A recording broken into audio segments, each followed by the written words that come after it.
अस्सलाम वालेकुम नाजरीन, प्रोग्राम में खुश आमदीद। मेरा नाम है आयशा यूसुफ। नाजरीन, सिंध के बल्दियाती इंतखाबात का पहला मरहला मुकम्मल हो चुका है और इस पहले मरहले में पाकिस्तान पीपल्स पार्टी ने बरतरी हासिल की है और बड़ी सीटें यहाँ से उन्होंने निकाली हैं। लेकिन इस बल्दियाती इंतखाबात में क्या कुछ होता रहा, जो खबरें रिपोर्ट होती रहीं, जो फुटेजेस आती रही, यकीनन आप लोगों ने भी देखी होंगी और उन फुटेजेस को देखकर कई सवालात भी खड़े हो जाते हैं। पहले सिर्फ पाकिस्तान तहरीक इंसाफ थी जो इलेक्शन कमीशन पर तहफ़्फ़ुज़ात का इजहार किया करती थी, लेकिन अब इस हुकूमत की इत्तेहादी जमातों समेत दीगर जमातें भी ऐसे हैं जो अब तहफ़्फ़ुज़ात का इजहार कर रही हैं इलेक्शन कमिश्नर के ऊपर। यहाँ पर गोलियां भी चली, यहाँ पर लाठियां भी चली, यहाँ पर बैलेट बॉक्सेस भी चोरी हुए, यहाँ पर जो बैलेट पेपर्स थे वो भी चोरी हुए, वोटर लिस्टों में वोटर्स के नाम नहीं थे और जहाँ पर ये सब चीज़ें मौजूद थी वहाँ पर बड़े पैमाने पर धांधली की गई। ये इल्ज़ाम लगा रही हैं सिंध में मौजूद वो तमाम जमातें जिन्होंने इस बल्दियाती इंतखाबात में हिस्सा लिया।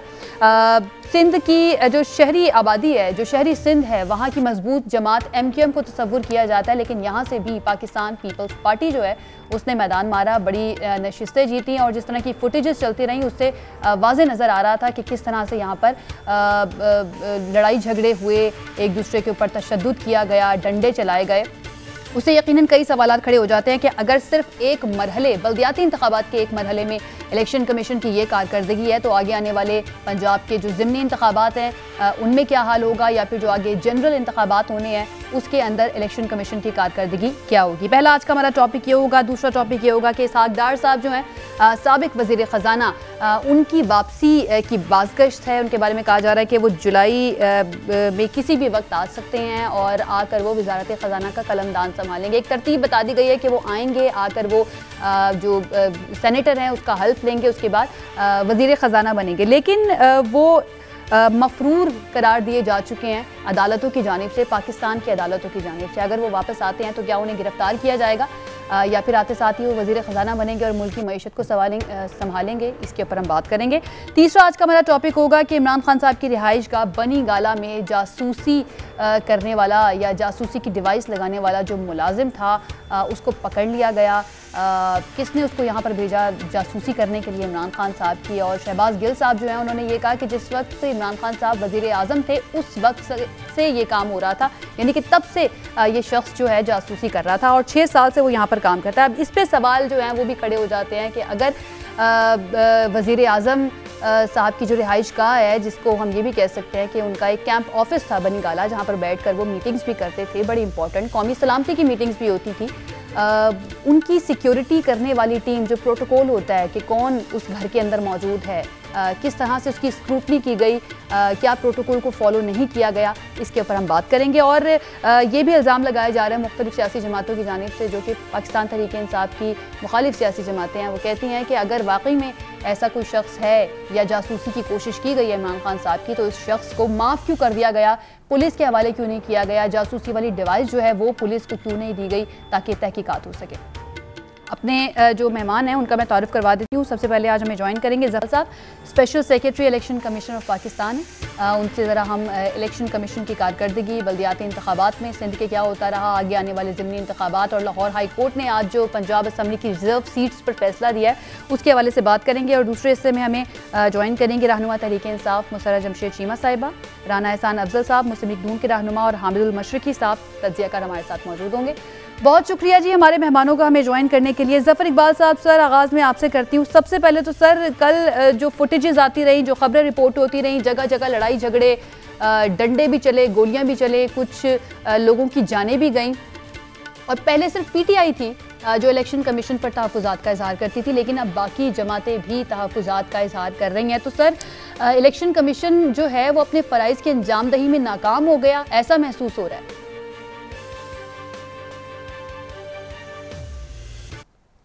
अच्छा, ऐसे है कि अगर हम देखें थोड़ा सा इलेक्शन कमीशन की कारकर्दगी पर इस तरह से नज़र डाल कि टोटल पोलिंग स्टेशन थे 9023, उसमें जो कंटेस्टिंग कैंडिडेट थे ये 21,298 थे।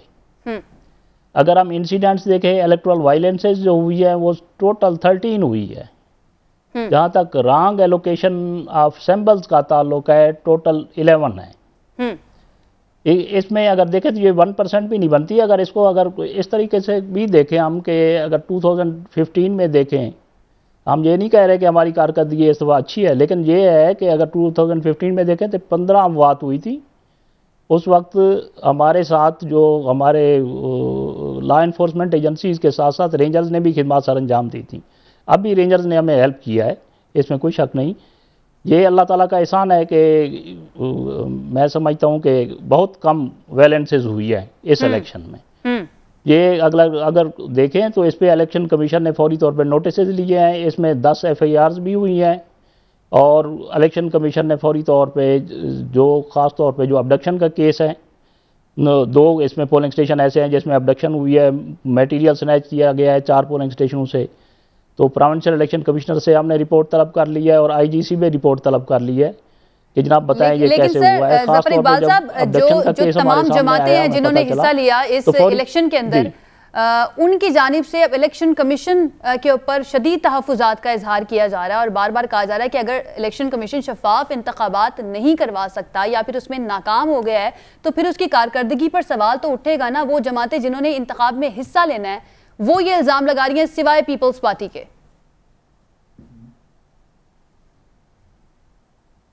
इसमें 2 चीज़ें हैं। पहली बात तो ये है कि कोई भी जमात चाहे वो गवर्नमेंट में ही क्यों ना हो, अपोजिशन की भी और गवर्नमेंट की जमात भी, कोई भी बल्दियाती इलेक्शन कराना नहीं चाहती। आपने देखा होगा कि इलेक्शन कमीशन अब ICT में इस्लामाबाद में भी 4थी दफ़ा डिलिमिटेशन कर रहा है। ये जब भी इलेक्शन कमीशन चाहता है कि इलेक्शन कराए, क्योंकि कॉन्स्टिट्यूशनल मैंडेट है इलेक्शन कमीशन के पास, 120 दिन के अंदर जब भी टर्म ख़त्म होती है लोकल गवर्नमेंट की तो इनका ये फ़र्ज़ बनता है कि ये इलेक्शन के इनेकाद को यकीनी बनाएं। लेकिन ये चाहे गवर्नमेंट हो चाहे अपोजिशन हो, कोई भी इलेक्शन कराना, बल्दियाती इलेक्शन नहीं कराना चाहते। इसके साथ साथ बाज़ ऐसी चीज़ें हैं जो मैं उसमें ज़ाहिर है हमारा इदारा ऐसा है कि गैर जानिबदार इदारा है, लेकिन जो सियासी पार्टियों के अंदर इख्तलाफात हैं वो फिर इलेक्शन कमीशन पर डालने की कोशिश करते हैं। मैं समझता हूँ कि वो ऐसा नहीं करना चाहिए।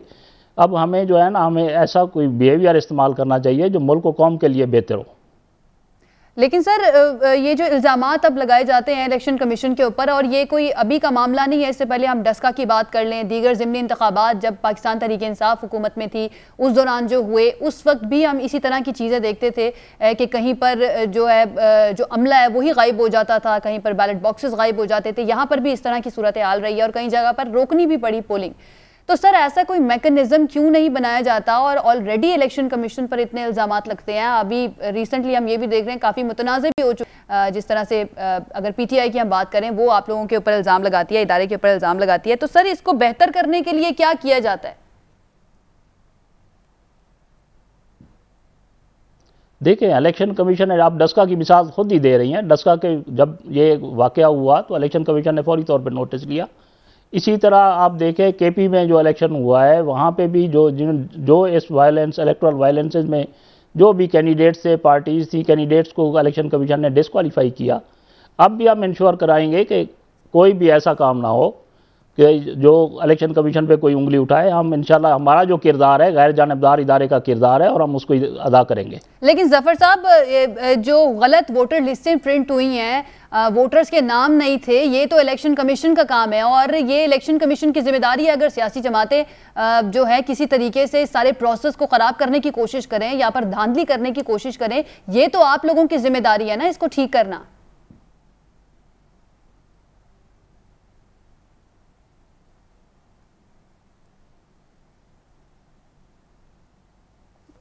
जफर इकबाल साहब, आप सुन पा रहे हैं मुझे? मेरे ख्याल से जफर इकबाल तक आवाज़ नहीं जा रही है। कोशिश करेंगे कि दोबारा उनसे रब्ता बहाल कर सकें। हामिदुल मशरिकी साहब, सर आप ये सारी जो बात है, गुफ्तगू है जफर इकबाल साहब की, ये सुन भी रहे हैं। सर ये कब तक किस तरह से चलता रहेगा? डस्का की बात कर लें, दीगर ज़िमनी इंतखाबात की बात कर लें या फिर सिंध में होने वाले बल्दियाती इंतखाबात की बात कर लें, हम सब ने देखा कि वहाँ पर क्या कुछ होता रहा, किस तरह से धांधली हुई, कैसे वोटर लिस्टें गायब हुई, कैसे बैलेट बॉक्सेस गायब हुए।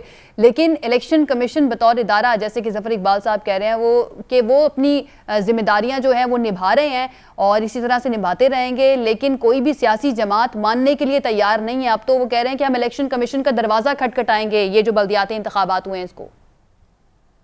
देखिए आयशा, बहुत शुक्रिया। बात यह है कि अगर इलेक्शन कमीशन अपनी गलतियां नहीं मानेगा तो सुधारेगा कैसे? इलेक्शन कमीशन तो ये है कि ये वो बात इन्होंने भी शुरू में की कि जी इतने बंदे कैजुअलिटी इस साल हुई और इस साल कम हुई।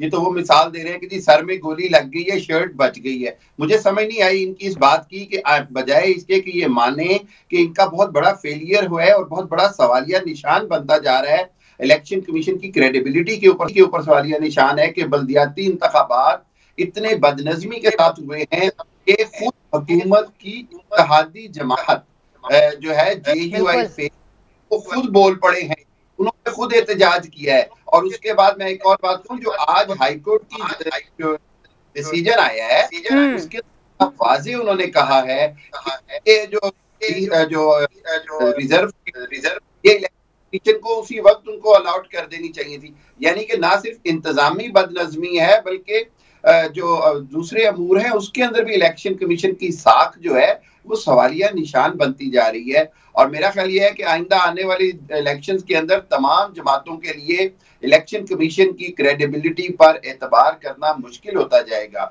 और इलेक्शन कमीशन को ये ड्रेस्टिक स्टेप उठाना पड़ेगा कि उनकी साख बहाल हो। देखें, पूरी दुनिया के अंदर जहां इलेक्शंस होते हैं वहां जो इलेक्शन करवाने वाली बॉडी है वो ना सिर्फ इंडिपेंडेंट होती है बल्कि सबसे बड़ी बात यह है कि उसकी साख बहुत मजबूत होती है। उसके अंदर कोई सवालिया निशान कोई नहीं उठा सकता।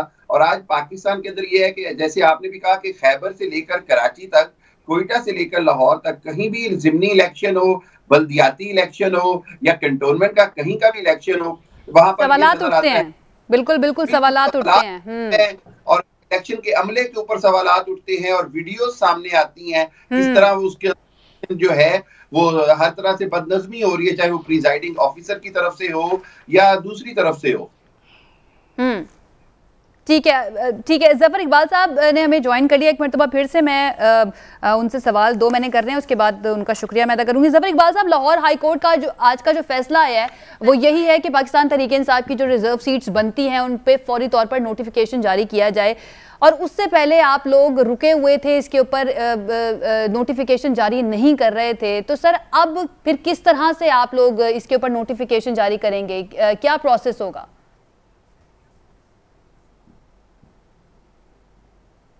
इसमें ऐसे है कि ज़ाहिर है ये मैं तो इसका जवाब इसलिए नहीं दे सकता, ये इलेक्शन कमीशन में पहले भी केस था, इलेक्शन कमीशन ने इसको डिसाइड करना है, इसमें कोई सेक्रेटरी या स्पेशल सेक्रेटरी नहीं करना।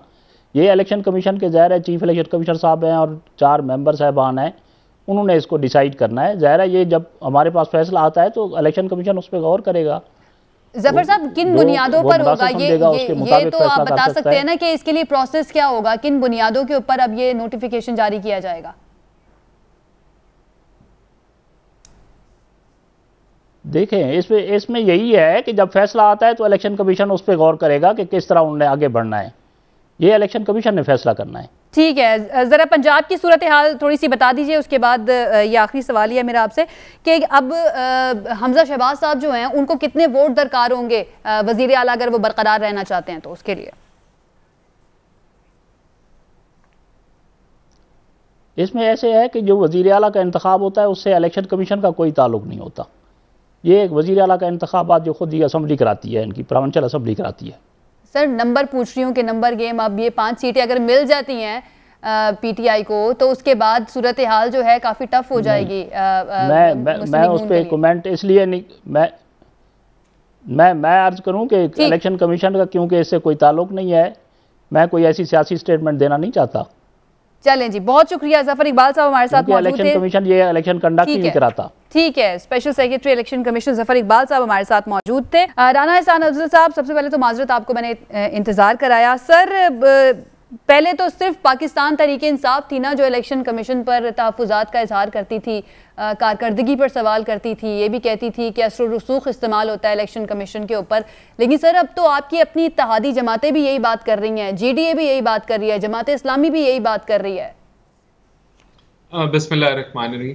देखिए, मेरे ख्याल से अभी जो इलेक्शन कमीशन के जो रिप्रेजेंटेटिव आए हुए थे उन्होंने बड़े बेहतरीन तरीके से बताया कि जो डेटा है वो बोलता है। और डेटा आपको क्या बता रहा है? डेटा ये बता रहा है कि जहां 9000 से भी जायद पोलिंग स्टेशंस थे उसके अंदर लेस देन 1% जो रिपोर्टेड अनोमलीज आई हैं या जो जहां प्रॉब्लम्स हुए हैं, बेशक वो वोटर लिस्टों के हैं या कोई अगर इंसिडेंट्स भी हुए हैं वायलेंस के, तो वो लेस देन 1% है। इसका मतलब है 99% जो इलेक्शन था वो पुरसुकून था और वहां कोई रिपोर्टेड अनोमलीज नहीं थी या कोई ऐसा जो है वो मामला नहीं हुआ, जिसका मतलब है कि ओवरऑल इलेक्शन जो है वो एक पीसफुल और अमन के साथ हुआ। लेकिन मैं समझता हूं यहाँ एक ट्रेंड है कि जो भी जमात हारती है वो फिर दूसरे पे इल्जाम लगाती है, और इसका जो सोल्यूशन है वो यही है कि अगर कोई भी कंप्लेंट्स हैं किसी पार्टी की, इलेक्शन कमीशन उसके ऊपर फौरी जो है वो अपना उसके ऊपर कार्रवाई करे और जिन लोगों की कोई कंप्लेंट्स हैं या एविडेंस हैं वो ईसीपी में जमा कराएं।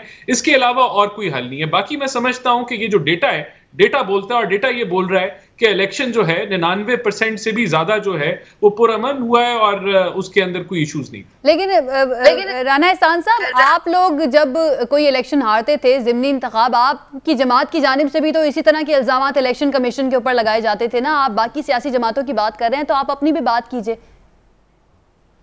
डस्का का इलेक्शन था तो उसके अंदर जो प्रिजाइडिंग ऑफिसर है वो अगवा हो गए थे, तो उसकी एविडेंस जो है उसकी एविडेंस हमने फिर ईसीपी के पास जमा कराई थी। तो इसी तरह अगर कोई इनके पास एविडेंस है कि पीटीआई की तरह किसी ने प्रिजाइडिंग ऑफिसर्स को अगवा कर लिया या उनको जो है वो फिर जियो फेंसिंग के जरिए पता चल जाए वो मौजूद किधर है, तो अगर कोई ठोस एविडेंस है तो वो जरूर जमा करानी चाहिए ईसीपी के ऊपर और फिर ईसीपी का फर्ज है वो कार्रवाई करे। मैं तो कह रहा हूं कि कोई भी अगर ऐसी अनोमली या कोई सबूत है कि कोई धांधली हुई है वो जरूर जमा करानी चाहिए। लेकिन मैं यहाँ समझता हूं कि फुटेजेस मौजूद हैं, गोलियां चली हैं, 2 जाने गई हैं, डंडे भी चले हैं, और क्या सबूत चाहिए इलेक्शन कमीशन को? देखिए 9000 अगर पोलिंग स्टेशंस थे तो ये कौन सा पुरअमन इलेक्शन है जहां पर सर 2 लोग जो है उनकी जानें चली गई? आप इसको पुरअमन इलेक्शन कहेंगे? मैं नहीं कहूंगा, मैं बिल्कुल भी इसको डिफेंड नहीं कर रहा। मैं ये कह रहा हूं कि 9000 पोलिंग स्टेशन से ज्यादा जो पोलिंग स्टेशन हैं उनमें से कितने ऐसे पोलिंग स्टेशन हैं जो वायलेंस की वजह से बंद कराने पड़े। अगर वो लेस देन 1% है तो ओवरऑल इलेक्शन जो है आप कहेंगे पुरअमन रहा, लेकिन जो उस 1% या 1% से भी कम पोलिंग स्टेशंस के अंदर कोई प्रॉब्लम अगर हुआ तो वहां जाहिर सी बात है इलेक्शन कमीशन को कार्रवाई करनी चाहिए और जो भी वायलेटर है उसके खिलाफ कानूनी एक्शन होना चाहिए। ठीक है। मुसर्रत जमशेद चीमा साहिबा, मैम तहरीक इंसाफ तो पहले ही इलेक्शन से पहले ही इलेक्शन कमीशन पर तहफ़्फ़ुज़ात का इजहार भी कर रही है और ये भी कह रही है कि इसको इस्तेमाल किया जा रहा है, प्री पोल धांधली का इल्ज़ाम भी लगाया जा रहा है, लेकिन आप लोग फिर भी ज़िमनी इंतखाब जो हो रहा है पंजाब के अंदर उसमें हिस्सा ले रहे हैं। तो मैम ये बताइएगा आप लोग मानेंगे फिर किस तरह से? क्योंकि अगर इसी तरह की सूरत हाल खुदा न खास्ता जैसी हमने सिंध में देखी यहाँ पर भी पेश आती है तो फिर उसके बाद क्या करेगी पाकिस्तान तहरीक इंसाफ? देखिए आयशा, आपके बड़े इंटरेस्टिंग क्वेश्चंस थे और उनके बड़े स्पेशल किस्म के आंसर्स दे रहे थे स्पेशल सेक्रेटरी साहब। तो आपने 12 उनसे पूछा कि इसके ऊपर जो ईसीपी ने एक गैर आइनी, मैं तो इसको इकदाम कहूंगी, देखो डायरेक्शन तमाम जो आपके कॉन्स्टिट्यूशन के अंदर और ये जो आइनी इदारे हैं इन्होंने डायरेक्शन आयशा अपने आइन से लेनी होती है और आइन ये कहता है आर्टिकल 224 कि किसी भी जमात से कोई रिजर्व सीट मेंबर खुदा ना खास्ता उसकी डेथ हो जाए या वो डिस्क्वालीफाई हो जाए, डी सीट हो जाए, तो उनकी जो इमीडिएट अगली जो प्रायोरिटी लिस्ट जो कि ईसीपी में दी होती है वो लोग नोटिफाई हो जाते हैं और ईसीपी कर देता है। इन्होंने इनकी हमजा साहब की अकलियत को अक्सरियत में बदलने के लिए ये अननेसेसरी डिले थी, मैं जिसको गैर आइनी कहने का बिल्कुल हक रखती हूँ, और आज ऑनरेबल कोर्ट ने उसके ऊपर फैसला सुना दिया। तो हम जो हमारे जो तहफ़्फ़ुज़ात है आयशा उसका सॉलिड एविडेंस भी मौजूद है, हम बिला वजह तहफ़्फ़ुज़ात का शिकार नहीं हुए। अच्छा, अगली जो बात जो इम्पोर्टेंट चीज़ है वो ये कि डस्का के जो इलेक्शन है ना उसकी एग्जाम्पल दी जाती है, अच्छी बात है। मैं आपको आयशा बताऊं कि डस्का इलेक्शन के अंदर जो जितना भी प्रिजाइडिंग स्टाफ था वो सारा का सारा ईसीपी का अपना अमला था, तो सवालिया निशान तो उठते हैं। अगली बात, यहाँ पे अभी कितनी ज़बरदस्त एक आइडियलिज्म किस्म की सिचुएशन क्रिएट करने की कोशिश की जा रही है आयशा। आप वाकई सिंध के अंदर जहां पे बोरी बंद लाशें डेली मिलती हो ना, और डेली किसी की टांगों के साथ बम बांध के उसका पूरा का पूरा कारोबार, उनकी जिंदगी की सारी जमा पूंजी लूट ली जाती हो, तो 2 बंदे मरना एक नॉर्मल सी बात है इन लोगों के लिए। फिर जिस तरह के मनाजिर सारे चैनल्स ने दिखाए, क्या वो इलेक्शन था, क्या वो जमहूरियत ही? एक और अहम नुक्ता जिसके ऊपर हम ECP में भी जा रहे हैं, कोर्ट्स में भी जा रहे हैं। देखो आयशा, जमहूरियत के अंदर इससे बदतरीन एग्जाम्पल नहीं मिलती। ये भुट्टो साहब ने अपने दौर में किया था कि इतना उनको गुरूर, मैं तो कहूंगी, या पता नहीं क्या जोम था, जो भी अल्फाज उसके लिए सूटेबल अल्फाज चले हम ढूंढने की कोशिश करते हैं, कि ऑल्दो वो इलेक्शन जीत रहे थे लेकिन उन्होंने अपने तमाम CM और अपने जो इलेक्शन जो लड़ रहे थे बिला मुकाबला जीतने के लिए जो कैंडिडेट मुखालिफ थे अगवा तक कराए, और उसके बाद वो फिर इलेक्शन, तारीख इस चीज की गवाह है कि फिर वो उस इलेक्शन के ऊपर सवालिया निशान उठे। अभी क्या हुआ है सिंध के अंदर, 970 इनके जो सीटें हैं आयशा, ये बिला मुकाबला जीते हैं। ये कैसे पॉसिबल है? ये क्या ये कोई भी 970 कॉन्स्टिट्यूएंसीज के अंदर क्या कोई भी खड़ा होने वाला इंसान नहीं था?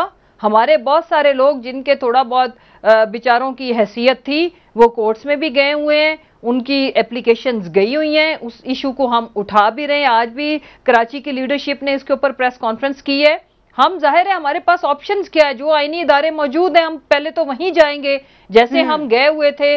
आज काश ऐसा होता कि जिस दिन हमारे, जो मैं रिजर्व सीट से शुरू करूंगी आयशा, अगर हमारे लोग जो मुनहरिफ अराकीन थे उसके फौरन बाद हमारा आईनी हक था आर्टिकल 224, उसको वो चीख चीख के बता रहा है कि इमीडिएटली नोटिफाई करने का पाबंद है ECP। उन्होंने ये इतना डिले क्यों किया? इसका कौन जिम्मेदार है कि आपका सबसे बड़ा सूबा 22 करोड़ से ऊपर, 12 करोड़ से ऊपर का सूबा, वो उसका जो CM है आज उसके ऊपर सवालिया निशान क्या नहीं है कि वो अपनी अक्सरियत खो चुका है, और उस अक्सरियत को आर्टिफिशियल या उसको ऑक्सीजन पे क्यों रखा गया? इसका जवाब कौन देगा? क्या कोई ऐसा इदारा मौजूद है जो ECP के ऊपर भी सवाल उठाए? हम तो सवाल बिल्कुल सवाल तो उठता है, सवाल उठता है। इलेक्शन कमीशन की एक जिम्मेदारी है और वो ये है कि वो इलेक्शन कराए, शफाफ इलेक्शन कराए, क्योंकि सिर्फ एक काम के लिए ये इदारा बनाया गया है और तमाम जमातें जो इलेक्शन में हिस्सा लेती है उनके लिए जरूरी है कि वो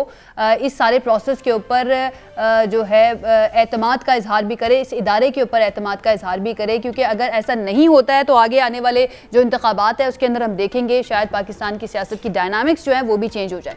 यहाँ पे एक ब्रेक लेते हैं, ब्रेक से वापस आएंगे तो इसहाक डार साहब की वापसी से मुतालिक बात करेंगे कि वापस आकर वो गिरफ्तार होंगे या फिर वजारत खजाना का कलमदान संभालेंगे। एक ब्रेक के बाद स्टे विद अस। जी नाज़रीन, ब्रेक के बाद खुशामदीद। हामिदुल मशरिकी साहब, सर ये खबरें बड़े अरसे से हम सुन रहे हैं जब से ये हुकूमत बनी है और मिफ्ता इस्माइल साहब को वज़ीर ख़जाना बनाया गया था कि मुस्लिम लीग नून के अंदर भी 2 ग्रुप्स हैं, एक लंदन ग्रुप, एक पाकिस्तान ग्रुप। लंदन ग्रुप चाहता है कि इसहाक डार साहब वजारत ख़जाना का कलमदान संभाले, लेकिन पाकिस्तान में मौजूद ग्रुप जो है वो मिफ्ता इस्माइल साहब को ही रखना चाहता है वज़ीर ख़जाना। लेकिन अब जो इत्तलात आ रही हैं कि इसहाक डार साहब वापस आ रहे हैं, तो सर आपके पास ऐसी हैं खबरें कि वापस आ रहे हैं, आकर मुल्क की मईशत संभालेंगे जो इतनी इस वक्त हिचकोले खा रही है मुल्क में? जी आयशा, बिल्कुल ये काफी कंफर्म न्यूज है कि 14 या 17 तारीख के दरमियान की कोई सीट करवाने का प्लान है इसहाक डार साहब का पाकिस्तान वापस आने का। लेकिन यहाँ मैं आपको 2 बातें हम बताता चलूं कि जब से शहबाज शरीफ साहब वज़ीर आज़म बने थे, जिस तरह हमने देखा कि लंदन में आकर और मईशत के ऊपर बात हो रही थी तो रिमोटली तो चला ही रहे थे इसहाक डार साहब, लेकिन उसके बाद 4 हफ्ते बाद मेरी इतलात के मुताबिक मुफ्ता इस्माइल साहब ने तो हाथ खड़े कर दिए थे। वजारत खजाना से वो तो इस्तीफा देना चाह रहे थे, लेकिन उनको कहा गया कि नहीं।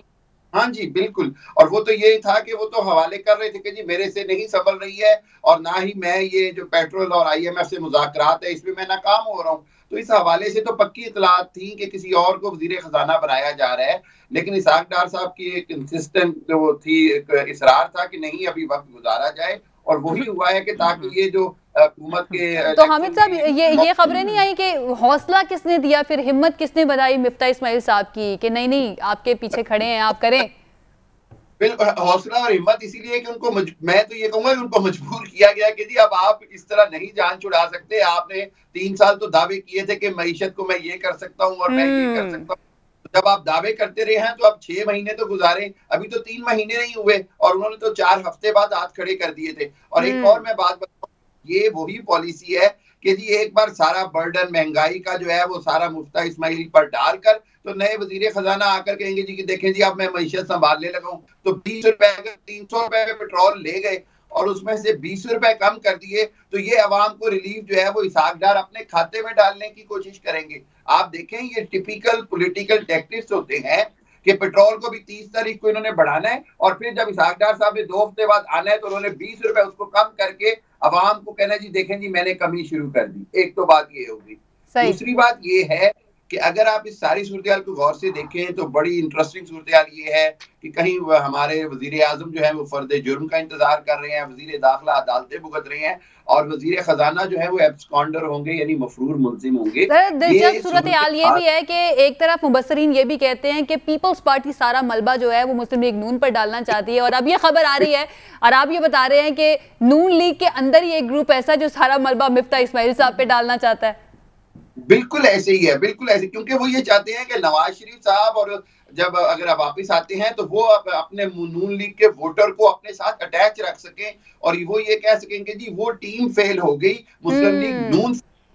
आप इस चीज को इस तरह लेके अगर एक की जगह पर 2 टीमें साबित कर दी जाएंगी तो एक टीम का फेलियर दिखाकर दूसरी टीम के नाम पर वोट भी इकट्ठा किया जा सकता है और पब्लिक सिंपैथी भी ली जा सकती है। सो इस हवाले से ये है कि इसहाक डार अगर वाकई वापस आते हैं तो अदालतें क्या करती हैं। देखिए बार अदालतों की क्रेडिबिलिटी पे बात आती है, कानून क्या कहता है। क्या 4 साल तक आप सेनेटर का हलफ ना उठाएं, 1.5 साल तक आप सेनेटर का हलफ ना उठाएं और आप आ जाएं हलफ उठाएं और वजारत खजाना का कलमदान ले लें, ये सारे सवालात उठेंगे। लेकिन अब देखना यह है कि हुकूमत कितनी मजबूत है, इसको बाकी कितनी सपोर्ट हासिल है। और आपने बड़ी अच्छी बात, पीपल्स पार्टी तो बहुत सेफ खेल रही है, वो अपना हर तरह का मलबा भी डाल रही है। उन्होंने 1000 अपने बल्दियाती मेंबर भी मुंतखब करा लिए बिला मुकाबला, सिंध में मजबूत अपनी ग्राउंड भी कर ली ताकि अगले इलेक्शन में जब जाएंगे तो इनके ऑलरेडी बल्दियाती नुमाइंदे इनके वहां मौजूद होंगे और ये जो बाई सतह के ऊपर बड़ी मजबूत तरीके से अपनी जीतने। बिल्कुल, यही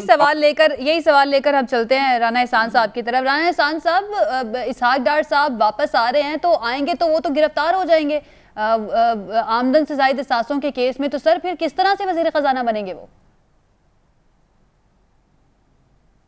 देखें, मैं जरा पंजाब के ऊपर सिर्फ 2-4 लाइनें बोल दूं, वो जो 5 रिजर्व सीट्स के ऊपर। देखिए उसकी लॉजिक उसकी ये लॉजिक होती है कि ये रेशो के हिसाब से बनते हैं कि जितनी आपकी मेंबर जीत जाते हैं असेंबली में, 4 एमपीएस के जगह 1 जो है वो रिजर्व सीट पर खातून बनती है। तो जब 20 पीटीआई के मेंबर डी सीट हो गए तो वो रेशो तब्दील हो गई और जब रेशो तब्दील होगी तो अगले 5 तो पीटीआई के मेंबर्स नहीं बनेंगे क्योंकि उनके तो मेंबर कम हो गए। तो ये, और फिर ज़िमनी इलेक्शन भी आ रहा है, तो आज आप नोटिफाई कर दें नए मेंबर्स को और ज़िमनी इलेक्शन मिसाल के तौर पे ज़िमनी इलेक्शन में 20 की 20 सीटें जो हैं वो पीएमएलएन जीत जाती है, तो फिर क्या जो आपने मुंतखब किए हैं जो मखसूस नशिस्तों पे खवातीन, क्या आप उनको दोबारा डी सीट करेंगी और फिर रेशो को जो है वो बहाल करेंगे? तो ये इशू था जिसके ऊपर मेरे ख्याल से ईसीपी ने स्टैंड लिया था। दूसरा, ये सिंगल बेंच की जजमेंट है, इसके ऊपर हम अपील का राइट रखते हैं और हम इसको जरूर जो है वो लीगल भी इसके जो रस्ते हैं वो जरूर देखेंगे।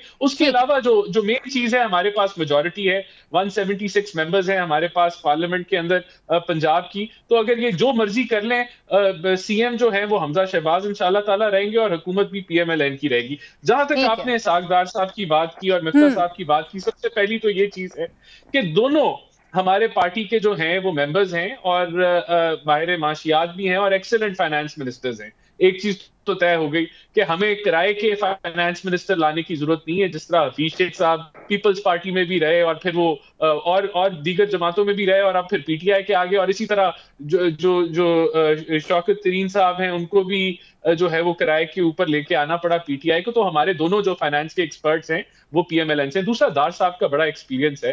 दार साहब जो हैं वो एक एक्सपीरियंस फाइनेंस मिनिस्टर हैं, आईएमएफ से भी उन्होंने डील की। लेकिन ये फैसला कि कौन आएगा और फाइनेंस मिनिस्टर बनेगा, ये प्राइम मिनिस्टर का फैसला होता है और वो मेरी नॉलेज में तो ऐसा कोई फैसला नहीं है। बाकी ये जो कह रहे थे कि मिफ्ता साहब शायद घबरा गए थे, ऐसी तो बात नहीं है। मिफ्ता साहब ने तो कामयाबी से IMF का जो मुआहदा है वो मुकम्मल कर लिया है, इस मुल्क को बैलेंस ऑफ पेमेंट के क्राइसिस से भी निकाल दिया है, हमने मुश्किल फैसले भी कर लिए हैं, तो ऐसी कोई कंफ्यूजन मुझे नहीं नजर आती। तीसरी बात यह है कि सागदार साहब जो हैं पाकिस्तानी शहरी हैं, उनका पाकिस्तान एक हेल्थ का इशू था वो भी क्लियर हो गया। बाकी एक फाशिस्ट हुकूमत जो PTI की थी वो ऑपोजिशन को जो है चुनने में लगी हुई थी, तो वो भी खत्म होगी। अब वो उनके खिलाफ जो केसेस चल रहे हैं वो वन वे केसेस थे, जिसके अंदर इसाक डार साहब की खुद प्रेजेंस नहीं थी और उनकी रिप्रेजेंटेशन थी लेकिन प्रेजेंस नहीं थी। जब वो आएंगे और कोई केस उनके खिलाफ कोई करप्शन का ऐसा कोई केस नहीं है जो जो जिस तरह के एहतसाब अदालत ने उनको मफरूर करार दिया हुआ है राना एहसान साहब जी, तो जब वो वापस आएंगे तो वो अपने केसेस को फेस करेंगे और मेरे ख्याल से जो उनके खिलाफ जो ये फेक केसेस बने, जो जाली केसेस बने, वो बड़ी जल्दी जो है इख्तिताम पजीर हो जाएंगे, क्योंकि वो सिर्फ एक सियासी इंतकाम लेने के लिए बनाए गए। अच्छा, वजीर खजाना बनेंगे वो या नहीं बनेंगे पाकिस्तान वापस आने के बाद इसाक डार साहब? देखिए, मैं समझता हूं कि इसाक डार साहब पाकिस्तान के बेहतरीन फाइनेंस मिनिस्टर रह चुके हैं। ये फैसला फिर मैं रिपीट करूंगा, ये प्राइम मिनिस्टर का होता है कि वो अपनी काबीना में किसको क्या रोल देते हैं। और मैं इसमें वो जो बात जो समझने की है वो ये है कि दोनों जो है हमारे अपने जो है वो फाइनेंशियल एक्सपर्ट्स हैं। हमें कम से कम PTI की तरह किराए के ऊपर हमें लोग लाने की जरूरत नहीं पड़ती। ठीक है, मुझे आपकी बात समझ आ गई, लेकिन राना एहसान साहब, अगर वजीर खजाना बनाया जाता है इसाक डार साहब को, तो आपको नहीं लगता कि ये मैसेज जाएगा कि मिफ्ता इस्माइल साहब जो है उनसे संभल नहीं रहा था, वो ठीक तरह से चला नहीं पा रहे थे, हाथ पांव उनके फूल गए थे, इसलिए अब इसाक डार साहब को लाया गया है? आपको नहीं लगता ऐसे? नहीं, देखें बैलेंस ऑफ पेमेंट का क्राइसिस था, बिल्कुल था। क्या आज वो क्राइसिस खड़ा है? नहीं खड़ा। क्या IMF की जो स्टॉल्ड टॉक्स थी वो आगे बढ़ चुकी हैं? बिल्कुल बढ़ चुकी हैं और इख्तिताम पजीर होने लगी हैं और वो भी ट्रांस हमें मिलने जा रही है। तो मैं समझता हूं कि मिफ्ता इस्माइल साहब जो हैं दार साहब के साथ कोऑर्डिनेशन के साथ फैसले चल रहे थे और अभी तक मैं समझता हूं बेहतरीन तरीके से मुल्क को जो दिवालियेपन की तरफ PTI लेके जा रही थी, जिस खाई में इन्होंने आप लोगों ने बचा लिया है, आप लोगों ने बचा लिया। हमें उम्मीद है कि आगे आगे डॉलर भी सस्ता हो जाए, महंगाई भी कम हो जाए, पेट्रोल की कीमत भी 70 पे आ जाए, जो बिजली की कीमत है वो भी 12 रुपए पे आ जाए। मिफ्ता इस्माइल साहब जब अपोजिशन में थे यही कहते थे वो। मुसरत साहिबा, नून लीग और राना एहसान साहब को आप सुन ही रही हैं, वो तो कह रहे हैं कि जो ये केसेस बनाए गए थे इसाक डार साहब पर, ये तो सारे जाली केस थे। अब वो आएंगे, आते साथ ही उनको अदालतों से रिलीफ भी मिल जाएगा, वो अगर वजीर खजाना बनाना चाहे उनको वजीर आजम साहब, तो वो भी वो बन जाएंगे, तो कोई मसला नहीं है। तो आप लोगों ने क्यों जाली केसेस बनाए मुसरत साहिबा? देखिए आयशा, मैं इस जाली इंपोर्टेड हुकूमत को बताती चलूं कि सारे केसेस असली हैं और इस मुल्क का खालिस जो वसाइल थे, असली वसाइल थे, वो लूट के जो लंदन के जो माशाल्लाह से और दुबई के अंदर जो कारोबार चमकाए गए हैं। और सबसे इम्पोर्टेंट चीज़ ये है, देखो इनके बारे में तारीख गवाह रहेगी कि बड़े मियाँ तो बड़े मियाँ, छोटे मियाँ सुबहान अल्लाह साबित हुए हैं। इसी तरह ये डॉलर इसाक डार साहब भी इकोनॉमी, जितने भी टॉप इकोनॉमिस्ट हैं, जो दुनिया के टॉप जरीदे निकाल के देख लो, उन्होंने इनको पहले भी hit man to the economy बोला था। ये हिट मैन के नाम पे जाने जाते हैं क्योंकि इन्होंने आर्टिफिशियल तरीके से जो तबाही और बर्बादी की थी पहले, उसकी भी कोई दुनिया के अंदर मिसाल नहीं मिलती। उसके अलावा मैं 2-3 चीजें आपके सामने रखूंगी। देखो आयशा, इनका मकसद क्या था? आपको पता है इन मशहूर ज़माना कमर दर्द और वो एब्सकॉन्डर क्यों थे? जाली मुकदमे हो ना किसी भी पॉलिटिकल लीडरशिप के खिलाफ, तो वो तो फेस करता है। फाशिस्ट हुकूमत तो ये है, मेरे खिलाफ 4 दहशतगर्दी के केसेस है जिसमें सुबह मैंने ATC कोर्ट में जाना है और रोजाना जा रहे हैं। क्या मैंने दहशतगर्दी की है? इंतकामी कार्रवाइयां, फिस्तायत का शिकार एक्टिविटी ये कर रहे हैं, बुज़दिल इस तरह की कार्रवाइयां करता है, ये झूठे मुकदमे हमारे ऊपर बना रहे हैं। इन्होंने तशद्दुद किया। एक चीज के अलावा कोई गवाही नहीं मिलती आयशा कि हम दहशतगर्द हैं, कि हमारे ऊपर शेलिंग, हमारे ऊपर, औरतों के ऊपर, बच्चों के ऊपर दहशतगर्दों वाली की। ये झूठे मुकदमे, इंतकामी कार्रवाइयां कर रहे हैं, हमने ऐसा कुछ नहीं किया। दूसरी इंपॉर्टेंट चीज, हम तो मुकदमे फेस कर रहे हैं, हम में से कोई नहीं जाएगा लंदन। ना प्लेटलेट्स काउंट का कोई मसला आएगा, ना हमारी कमर में दर्द होगी, और ना ही हम इनका इंशाल्लाह इधर ही हम इनके 22 करोड़ आवाम के साथ मिलके इनकी ये जो जिस तरह से ये इंतकामी कार्रवाइयां, जिस तरह से बुज़दिली का मुजाहरा करके कर रहे हैं, हम उसका मुकाबला करेंगे। देखें अपना आयशा, ये एक काम करने आए थे, महंगाई मुकाओ मार्च साबित हो गया झूठ था, क्योंकि इनके दौर में मुझे लग रहा है जो अगर डॉलर इसाक डॉलर आ गया तो फिर ये जो 1 लीटर पेट्रोल आपको एक मरले के हिसाब से लेना पड़ेगा, जिस तरह से जितनी तेजी से ये माशाल्लाह स्पीड से ये महंगाई कर रहे हैं। अगली बात, ये सिर्फ एक काम करने आए थे, वो काम इन्होंने कर लिया है, इसीलिए इसहाक डार साहब तशरीफ ला रहे हैं, इसीलिए बड़े मियाँ साहब भी तशरीफ ला सकते हैं, ये मुझसे होंगे, क्योंकि इन्होंने करप्शन को लीगलाइज कर लिया है। इन्होंने वो जो काला कानून पाकिस्तानियों की तौहीन, हम सब की इंसल्ट की है, वो पास करके, जिसमें अब ये जो बेनामी की जायदाद लीगलाइज कर ली है, आखिरी ट्रांजैक्शन सिर्फ डिस्कस होगी, उससे पहले अरबों खरबों रुपए मनी लॉन्ड्रिंग जो मर्जी करें उसको आप डिस्कस नहीं कर सकते। उसके अलावा जो प्राइम मिनिस्टर है वो अपनी बेगमात, अपने बच्चों के नाम पे जितने मर्जी एसेट्स ट्रांसफर कर सकता है, कोई पूछने वाला नहीं होगा। लिहाजा इन्होंने जिस तरह की कानून साजी की है, जिस तरह से अकाउंटेबिलिटी के इदारों को बिल्कुल गैर फाल करके रख दिया है, तो ये तो तशरीफ लाएंगे। और दूसरी जो इंपॉर्टेंट चीज है, अवाम को समझ आ गई कि ये सिर्फ इसीलिए मुसल्लत किए गए थे, ये सिर्फ इसीलिए आए थे, ये महंगाई खत्म करने तो आए ही नहीं थे। क्या खत्म हुई? बड़ी लोड शेडिंग बढ़ी। आज आम आदमी की जिंदगी का इनको जो हिसाब किताब है, क्या चल रहा है, वो इनको इलेक्शन हो रहा है ना, बाई इलेक्शन, उसमें इनको पता चलेगा। दूसरी जो इंपॉर्टेंट चीज है वो ये कि बड़े कॉन्फिडेंस के साथ मेरे भाई फरमा रहे हैं कि जी हमारी ही हुकूमत है, वही रहेंगे, अवाम आपको बताएंगे। अगर तो ये जिंदा 22.5 करोड़ लोगों का मुल्क है तो फिर तो आपको लग पता जाएगा। और आप जितने मर्जी आप अपने साथ, आप अमेरिकन बहादुर की आप इमदाद ले लो, आप और बहुत सारों की इमदाद ले लो, आप हमारे गोलियां सीधी मारी हैं आपने, हमारे 5 लोग सिर्फ हमें जमहूरी एक्सरसाइज करने जा रहे थे, शहीद कर दिए। वरना वो छोटे छोटे रेंट मार्च तो आपने निकाले थे, हमने तो कभी इंतकामी कार्रवाइयां नहीं की, हमने तो कभी रेड्स नहीं किए। आपको अगर FIA बुलाता था, नैब बुलाता था, आपकी जो लीडर थी वो पत्थर मारती थी, वो आगे इदारों के ऊपर चढ़ दौड़ती थी।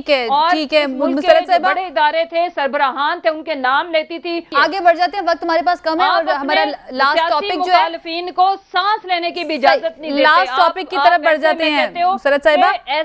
ऐसे तो बुरे से बुरे डिक्टेटर के जमाने में ये बता दीजिए मुसरत साहिबा, बट कह रही हूं खान साहब की जासूसी कौन कर रहा था? ये जो शख्स पकड़ा गया है, कह रहे हैं कि 6 साल से ये बनी गाला में काम कर रहा था, और शहबाज गिल साहब ने ये भी कहा है कि ये उस वक्त भी जासूसी का काम हो रहा था जिस वक्त इमरान खान साहब वजीर आजम थे। तो सर मैम ये बताइएगा कि क्या अभी तक पता चला है कौन था वो, किसने भेजा उसको जासूसी की डिवाइस लेकर, कौन करना चाह रहा था इमरान खान साहब की जासूसी? आयशा, ये बड़े अफसोस की बात है कि अपने मुल्क के सिटिंग प्राइम मिनिस्टर और उनकी जैसे, ये तो इनका शेवा है, ये जो भी अगर इनके पीछे कोई कुव्वतें हैं या हमारे ये जो सियासी मुखालिफिन है, रोजाना मरियम क्या जिक्र करती थी ब्लैकमेलिंग करने के लिए, जो उनके पीछे या जिनसे उसने ट्रेनिंग ली है, सीखा है कि अपने मतलब चादर और चार दीवारी का कोई तकद्दुस होता है। शायद आप सोचो कि आपको अब हम ये लोग वहम, आप सोचो कि हमारे बेडरूम के अंदर भी ये लोग अब मतलब मैं ये समझती हूं कि इसके पीछे जो लोग भी हैं उनको शर्म आनी चाहिए, कोई होश के हया के नाखून ले। आपको कुछ नहीं मिला तो आप उनके बेडरूम से निकाल क्या लोगे? आप किसी की प्राइवेसी में एंटर होके ये कितनी गैर आईनी और गैर इखलाकी हरकत है, और ये बड़े ओछियत कंडे हैं। और जो सबसे इम्पोर्टेंट चीज है, हमने बड़ी खुल के वाज़े आयशा बता दी है, कौन लोग हैं ये, कौन लोग हैं जो इस तरह के काम करते हैं? देखें जी, एक तो सबसे ज्यादा वीडियो सेंटर तो मरियम का भी मशहूर है, वो भी हो सकती हैं इसके पीछे, या कोई और लोग भी हो सकते हैं जिनको इमरान खान साहब की कोई कमजोरी नहीं मिली तो उन्हें लगा कि इनके बेडरूम में लगा दे। भाई बेडरूम में शहबाज गिल साहब कोई और बात ही कर रहे थे, कुछ नहीं कह सकती। शहबाज गिल साहब तो कोई और बात कर रहे थे, चादर और चार दीवारी का तहफ्फुज़ आपके मुल्क का आइन देता है, और इसके पीछे वो लोग भी हो सकते हैं जो इमरान खान की कमजोरियां ढूंढते हैं, जो चाहते हैं कि उनके हाथ में कुछ भी आ जाए जिसपे वो ब्लैकमेल कर सके। लेकिन मेरा खुदा ना चाहे, और जब तक आप हक और सच पे होते हो, अल्लाह ताला की मदद साथ होती है, हमारे साथ अल्लाह की मदद है, वो अल्लाह की हिफाजत में है। और ये जो दुश्मन है, ये जो ओछियत कंडे करने वाले एक एक करके एक्सपोज होंगे। ठीक है मुसरत साहिबा, अल्लाह की अदालत के आगे भी। हामिद साहब सर आपकी तरफ में आती हूँ, पहले तो मुझे ये बता दीजिए कि ये कितनी तशवीशनाक बात है कि वजीर आजम की जासूसी, उनके घर में रहने वाले मुलाजिम, उसके बाद एक साबिक वजीर आजम की जासूसी की जा रही है, जासूसी की डिवाइस को इस्तेमाल किया जा रहा है। ये कितना बड़ा सिक्योरिटी लैप्स है, क्योंकि एक प्रोटोकॉल होता है, स्क्रूटनी की जाती है उन तमाम लोगों की जो वजीर आजम के इर्द गिर्द, एक हुक्मरान के इर्द गिर्द मौजूद होते हैं। सबसे पहले तो सर इस पर बात कीजिएगा कि ये कितनी तशवीश की बात है ये? आयशा, मैं ये समझता हूँ कि शहबाज गिल साहब ने जिस तरह प्रेस कॉन्फ्रेंस की और सारा कुछ किया, एक बात तो कंफर्म है कि जब एक वजीर आजम की स्क्रूटनी इस हद तक होती है कि वो कहते हैं कि उसके घर के करीब भड़कने वाले परिंदे तक को भी नोटिस किया जाता है, तो इस हवाले से तो के ऊपर तो क्वेश्चन उठते ही हैं। लेकिन उसके साथ साथ मैं ये समझता हूँ कि इनको पीटीआई को चाहिए था कि उसका कोई इंटरव्यू बनाकर उसके बाद इसको इदारों के हवाले करते या अदलिया से कहते। क्यों? क्योंकि इसका सामने आना जरूरी है कि ये अगर कोई शख्स है और वो इस तरह जासूसी कर रहा है तो उसका मकसद, उसके हैंडलर्स का सामने आना जरूरी है। इसमें इसके अंदर कोई डरने की बात नहीं होनी चाहिए, कोई घबराने की बात नहीं होनी चाहिए, बल्कि पाकिस्तान की जमहूरियत के लिए बेहतर होता कि अगर वो आप उसको बाहर सामने लेकर आते कि कौन है जो किसके कहने पर कर रहा था। और इसी वजह से हमारे माजी के वज़ीर आज़म भी ये कहते रहे हैं। जरा आपको मैं याद, नवाज शरीफ साहब भी ये बात कहते रहे हैं, बेनजीर भुट्टो भी ये बात कहती रही हैं। उसके बाद तमाम जो बड़े हमारे जो रहे हैं पॉलिटिकल लीडर्स, उनका ये बयानिया रहा है कि हमारी जासूसी, हमारे फोन टेप किए जाते हैं। तो इस हवाले से अगर कोई एविडेंस आ गया था तो इनको और हामिद साहब थोड़ी सिचुएशन शेडी इस तरह से भी हो जाती है कि अगर उस शख्स को पकड़ लिया था और ये इतना संगीन मामला है तो उसको फौरी तौर पर, एक तो जो आप कह रहे हैं कि इदारों के हवाले किया जाता है, इसकी तहकीकात की जाती, कौन था जिसने उसको अप्रोच किया, हो सकता है कोई दुश्मन मुल्क हो जो एक हमारे वजीर आजम की जासूसी करवाना चाह रहा हो। और क्या इतना आसान है कि कोई भी जाकर जासूसी कर ले एक मुल्क के हुक्मरान की? ठीक है, और आपको बारहार इदारों पे इत्तेमाद करना पड़ेगा। आपको अपना जो इन्वेस्टिगेटिव सिस्टम है उसको आपको हरकत में लाना पड़ेगा और बिल्कुल दुश्मन है। सो हमारे पाकिस्तान के वजीर आजम के लिए किसी एक को नॉमिनेट, किसी एक को पॉइंट आउट नहीं किया जा सकता। दुनिया में बहुत सारी कुव्वतें हैं, मैं नाम नहीं लूंगा, वो सारी इसके अंदर पाकिस्तान की खुफिया राज होते हैं वजीर आजम के पास, वो बातें होती हैं।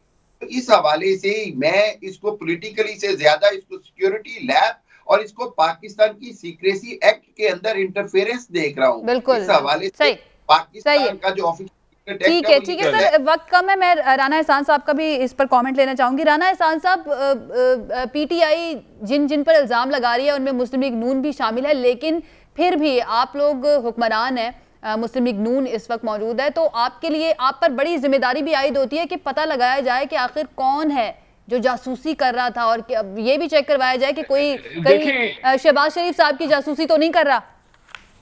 देखें आयशा, सबसे पहले तो आपको याद होगा सेनेट का वो इलेक्शन जिसमें ये इनके कैमरे पकड़े गए, कहाँ कहाँ इन्होंने कैमरे फिट किए हुए थे। ये खुद जासूसियों के, ये जो सेनेट के इलेक्शन में जो कैमरे पकड़े गए थे, किनके कैमरे पकड़े गए थे? ये पीटीआई वालों ने कैमरे सेटअप किए थे। आपको याद नहीं है सेनेट के इलेक्शन में मुसद्दक मलिक ने? मुझे याद है, लेकिन मैं ये जानना चाह रही हूँ कि आप पीटीआई को कह रहे हैं कि पीटीआई ने वो कैमरे लगवाए थे। वो इलेक्शन पीटीआई करा रही थी, तो पीटीआई ने जो है वो क्या कहते हैं उन्हीं के कैमरे पकड़े जाने थे। तो ये तो खुद बहुत बड़े जासूस हैं। दूसरा, जिस तरह वो मीरा को शौक नहीं होता मीडिया में लाइव रहने का या कोई ना कोई ड्रामा क्रिएट करने का, इमरान खान साहब भी कुछ उसी तर्ज पे हैं कि इनको जो है पकड़ा, उस जासूस को भी पकड़ लिया, फिर उसको माफी भी दे दी, फिर उसको कहा कि हम छोड़ देते हैं, बड़ा गरीब आदमी है, फिर कहते हैं मेरे खिलाफ कत्ल की भी साजिश है। तो ये देखें, ये वही मीडिया में रेलेवेंट रहने के लिए इल्जामात की बुछाड़ करना। वो आपने देखा शहबाज गिल साहब का एक्सीडेंट हुआ, गलत साबित करें ना, सारी तहकीकात करवा के वो इलेक्शन कमीशन का वो कमीशन बनाने का मुतालबा कर रहे हैं साजिश के ऊपर और कत्ल वाली बात के ऊपर। आप कमीशन बनाएं, उनको गलत साबित करें। जासूसी का इल्जाम आपकी जमात पे लगा रहे हैं, आप तहकीकात करवाएं, उनको गलत साबित करें, मामला खत्म हो।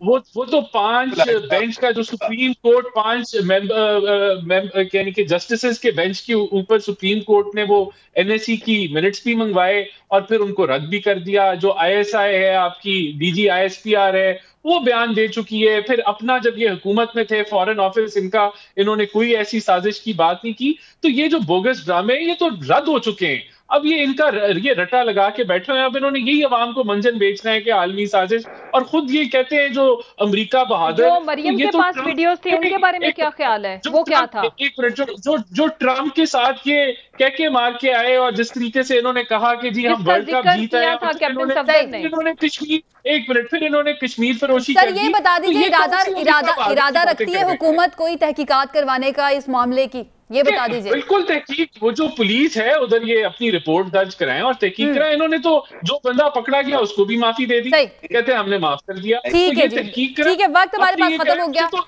एक बहुत पॉइंट आयशा, जल्दी से कर दीजिए, जल्दी से। देखिए हमें क्या पता वो कोई इनका अपना इन्वेस्टर वहां कैमरे लगा रहा है, इसीलिए तो कह रही हूँ सर, आप लोग तहकीकात करवाए ना, ताकि पता चल जाए। बहुत शुक्रिया हमारे मेहमानों का हमारे साथ आज मौजूद थे, और इसके साथ ही वक्त भी हमारे पास खत्म हो गया। इंशाल्लाह कल एक मरतबा फिर से हाजिर होंगे। अपना ख्याल रखिए, इजाजत दीजिए, अल्लाह हाफ़िज़।